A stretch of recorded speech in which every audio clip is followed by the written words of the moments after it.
चलिए good morning और कैसे हैं आप सभी लोग। फिर से आ गए हैं लेकर के अपना नेक्स्ट लेसन और अगला अध्याय हम लोग का पोएट्री का जो चल रहा है उसको हम लोग फिर अध्ययन करेंगे। तो उसके पहले हम आपके सबसे पहले आप लोग सबको स्वागत करते हैं अपने चैनल जेडबीएस इंग्लिश क्लासेस में। अगर आप मेरे चैनल पे नए हैं तो बिल्कुल लाइक और सब्सक्राइब जरूर कर दीजिएगा और उम्मीद करते हैं कि आपका प्यार दुलार मिल रहा है और ये मिलता ही रहेगा। चलिए तो हम आगे लेके चलते हैं। आज की क्लास जबरदस्त होने वाली है और हम आज पढ़ेंगे एक है आपका द सोल्जर, जिसको हम एक सोनेट के तहत रखते हैं। ये सोनेट है और इस सोनेट के माध्यम से हम लोग स्टडी करेंगे आज रूपर्ट ब्रूक के बारे में। रूपर्ट ब्रूक जो एक राइटर है, बहुत ही जबरदस्त राइटर हैं और इन्होंने एक सोनेट लिखा, इटालियन सोनेट लिखा। इसके बारे में जानेंगे आज कि सोनेट क्या होता है और पूरे इनकी लाइफ, इनकी होल उन्होंने क्या क्या वर्क किया और उनकी लाइफ क्या रही, पूरी लाइफ जर्नी के बारे में स्टडी करेंगे। तो आइए स्टार्ट करते हैं आज की क्लास जेडबीएस इंग्लिश क्लास के साथ। यहां हमने ऐड किया द सोल्जर, यानी एक सैनिक के बारे में इन्होंने जो पोएम है एक सैनिक का है और ये भी एक वार पोएट कहे जाते हैं और इन्होंने उस फर्स्ट वर्ल्ड वार के बारे में वर्णन उन्होंने किया है। एक वार पोएट रहे हुए हैं, उसके बारे में उनके हिम्मतों को ये उन्होंने वर्णन किया है, उसी की चर्चा इन्होंने इस कविता में किया है। तो फर्स्ट हम यहाँ जानते हैं कि उनका लाइफ क्या है। रूपर्ट ब्रूक का जन्म हुआ था 1887 में और इनकी मृत्यु हो गई 1915 में, है ना। और उनको डब्ल्यू बी ईट्स जो है एक विलियम ब्लेक ईट्स, ये भी एक महान लेखक हैं, कवि हैं। इन्होंने रूपर्ट ब्रूक को कहा था, क्या कहा था, तो एक कोटेशन था जो डब्ल्यू बी ईट्स ने, विलियम ब्लेक ईट्स ने कहा था, the हैंडसमेस्ट young man in England. यानी कि रूपर्ट ब्रूक को कहा गया था कि इंग्लैंड में सबसे सुंदर व्यक्ति, युवा और सबसे सुंदर व्यक्ति है, ऐसे माना गया था डब्ल्यू बी ईट्स के माध्यम से। इन्होंने कहा था कि सबसे हैंडसम व्यक्ति हैं कौन, यस, रूपर्ट ब्रूक। इनकी डेथ जब हुई तो किस वजह से हुई, थोड़ा सा यहां जान लेते हैं। ही डाइड ऑफ, यहां मैंने एक वर्ड लिखा सेप्टिसीमिया, एक तरह का इसको कहा जाए कि रक्त विषाद, यानी कि ब्लड में रक्त विषाद हो जाता है, यानी कि पॉइजन फैल जाता है जिससे डेथ हो जाती है। ऐसा भी कहा जाता है कि शायद इनको स्नेक ने बाइट कर लिया था तो इनकी डेथ हो गई, यानी रक्त विषाद, किसी इंसेक्ट के काटने से रक्त में पॉइजन फैलने से, ब्लड में पूरे पॉइजन पूरी बॉडी फैलने की वजह से इनकी डेथ हो गई थी। डेथ कब हुई थी यहाँ पे, तो सेप्टिसेमिया हुआ था, रक्त विषाद हुआ था कब, ऑन अप्रैल 23 1915 को, यानी कि 23 अप्रैल 1915 को रूपर्ट ब्रूक का डेथ हुआ रक्त विषाद की वजह से, यानी कि रक्त में पॉइजन फैल जाने की वजह से। ठीक है, रूपर्ट ब्रूक इज रिमेंबर्ड, ये आपको काफी इंपॉर्टेंट है और एग्जाम में आता रहा है, पूछता भी है ना। ये किस पोएम है, किनको किस तरह से याद किया जाता है, तो Rupert Brooke is remembered as war poet. याद रखना बाबू, क्या है, वार पोएट इनको कहा जाता है। ऑब्जेक्टिव क्वेश्चंस के लिए काफी इंपॉर्टेंट है, ऑब्जेक्टिव क्वेश्चन में आया है कई बार ये, इसीलिए इनको आप याद रखना, ये एक वार पोएट थे। ओके, क्लियर हो गया ना, बिल्कुल। The soldier is a sonnet, ये क्या है, सोनेट है। ये सोनेट क्या है, मैं नीचे भी चर्चा करने वाला हूं इसकी। तो सोनेट क्या है, और ये जो है पैट्रियोटिक पोएम है। पैट्रियोटिक पोएम का मतलब होता है देशभक्ति कविता। इन्होंने अपनी देशभक्ति यानी देशभक्ति के बारे में वर्णन किया है, इसीलिए इसको पैट्रियोटिक सोनेट भी, पैट्रियोटिक सोनेट कहा जा सकता है या पैट्रियोटिक पोएम भी कहा जा सकता है। ठीक है ना।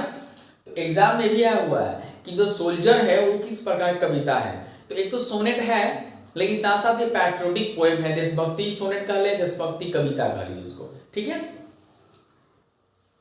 अब ये सोनेट क्या होता है इसकी चर्चा कर लेते हैं। आइए, अभी जो आपको द सोल्जर पढ़ोगे आप, तो ये सोल्जर जो लेसन है एक सोनेट ही है। सोनेट होता क्या ही जानते हैं, सोनेट क्या होता है, मैंने यहाँ लाइन ऐड किया है, द पोएम ऑफ 40 लाइन्स। बाबू कितने लाइन की, 40 लाइन्स, यानी कि 14 लाइन की पंक्ति की जो कविता होती है उसको हम लोग सोनेट कहते हैं।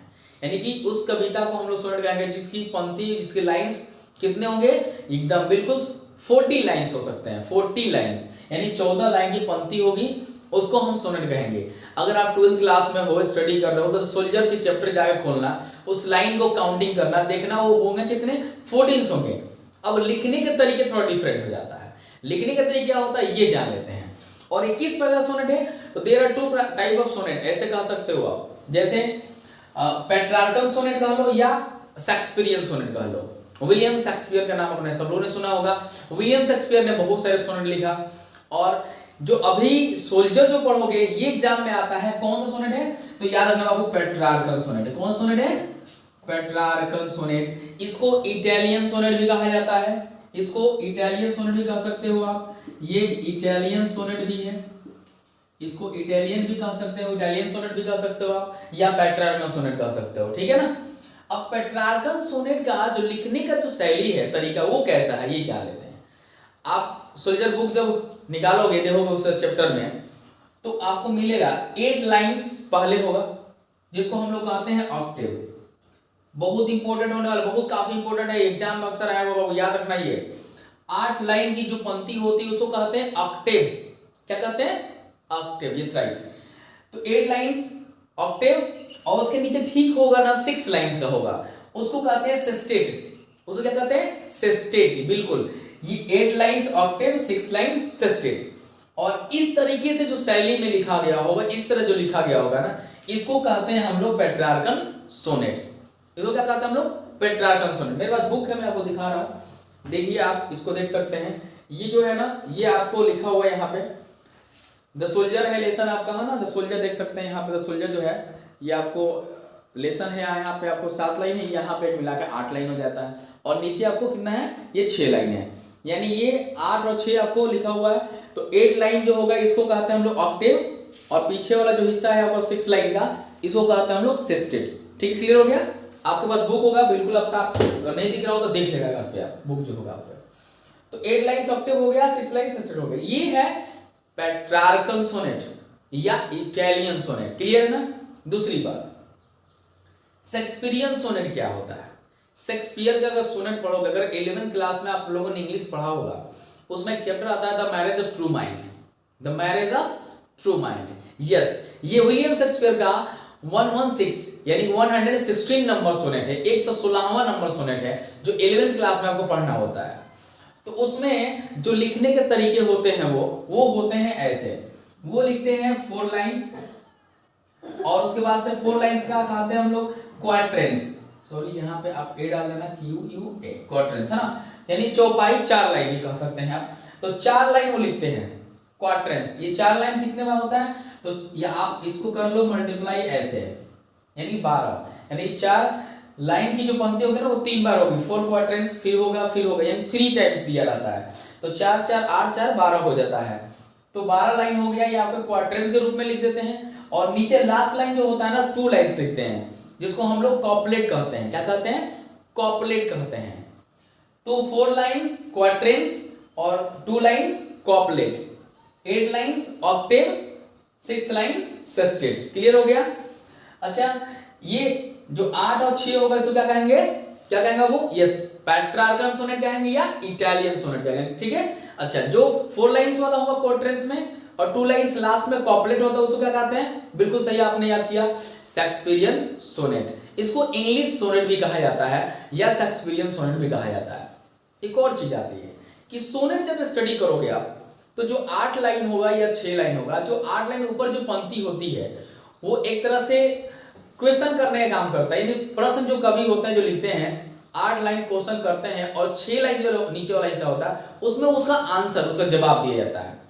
विलियम शेक्सपियर भी वैसे ही करते हैं, यानी कि प्रॉब्लम और फिर सॉल्यूशन, यानी पहले लाइन में वो लोग क्या करते हैं, प्रॉब्लम क्रिएट करते हैं, क्वेश्चन करते हैं, और उसी अगले जो स्टेज आएगा उसमें उसका सॉल्यूशन बता देते हैं।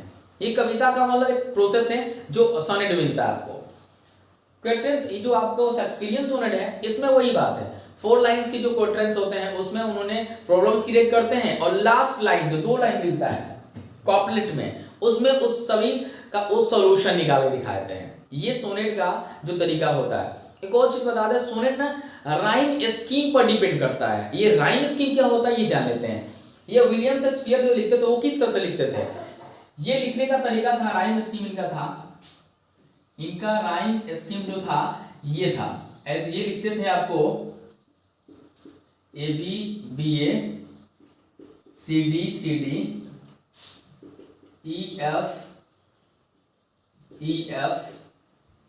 GG, ये a b b a c d e f g g, ये जो है आपको राइम स्कीम है ना, राइम स्कीम होता है जो ये आप इन्होंने लिखा हुआ है। इसका जो राइम स्कीम होता है ये देख लेते हैं, ये क्या राइम स्कीम होता है। ये राइम स्कीम जो तरीका होता है इनका लिखने का, ये लिखते हैं ए बी बी ए भी होता है, उसके बाद से ये लिखते हैं फिर से ए बी बी ए आता है, और उसके बाद से ये क्या करते हैं लिखते हैं फिर सी डी